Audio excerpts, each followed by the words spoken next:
There is an evidence shortage for the worker shortage theory. Business groups have been complaining about a shortage of workers, but economic data released Friday offered more evidence to the contrary. Even as the economy keeps adding jobs, wages in June increased only 2.7%, according to the U.S. Labor Department. Wage growth hasn't topped 3% since before the Great Recession ended in 2009. If there were a shortage of workers, basic economic theory says that the value of workers would increase. Weak wage growth suggests that's not happening. It's possible that there is a shortage of workers willing to take jobs at prevailing wages in some areas or industries, and that businesses, in general, are stressed out by the prospect of having to pay more for labor. Businesses and liberal economists agree that declining unemployment will increase wages at some point. But the freakout over a worker shortage is premature, said Elise Gould, an economist with the Liberal Economic Policy Institute. What's surprising is not that employers may have to start increasing wages now as the labor market keeps tightening, but rather that they haven't felt that pressure yet, despite an unemployment rate hovering around 4.0%. Gould said in a blog post on Friday.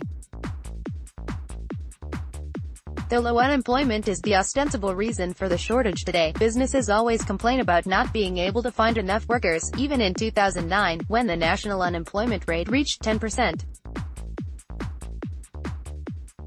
Gould said the fact that wages remain flat suggests that the labor market is not as tight as it seems, despite 4% unemployment, a rate that is already well beneath levels economists once considered too low and therefore dangerously conducive to wage and price inflation. If businesses start having to pay more for labor, then they might have to raise prices for their products.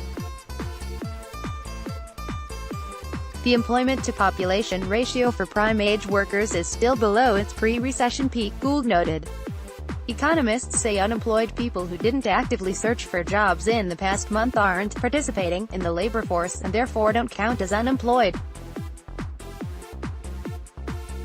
Including people who looked for work in the past year, rather than just the previous 4 weeks, would push the jobless rate for June to 4.9% rather than 4%, the Labor Department said. What's surprising is not that employers may have to start increasing wages now as the labor market keeps tightening, but rather that they haven't felt that pressure yet. Elise Gould, an economist with the Liberal Economic Policy Institute. Mark Zandi, an economist with Moody'sEconomy.com, said businesses are right to fret about having to hike wages.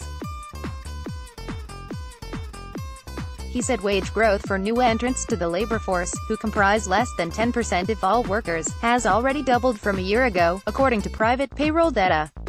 This is a sharp acceleration over the past year, and likely presages a broader acceleration in wage growth, as businesses will have no choice but to raise wages more quickly for their existing workers to maintain parity with new entrants.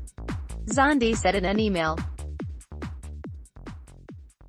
The supposed difficulty businesses are having in finding workers has been a prime justification for Republican proposals to cut food stamp benefits. Zandi pointed out that Republican proposals to cut legal immigration would further constrict the labor supply.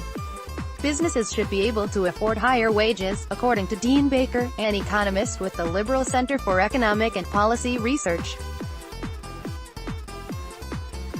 By Baker's calculation, corporate profits have nearly doubled as a share of gross domestic product since 2000. For some reason, CEOs apparently can't seem to figure this one out, since wage growth remains very modest in spite of this alleged shortage of qualified workers. Baker wrote Thursday in a blog post lamenting a shortage of competent CEOs. Download. Do you have information you want to share with HuffPost? Here's how.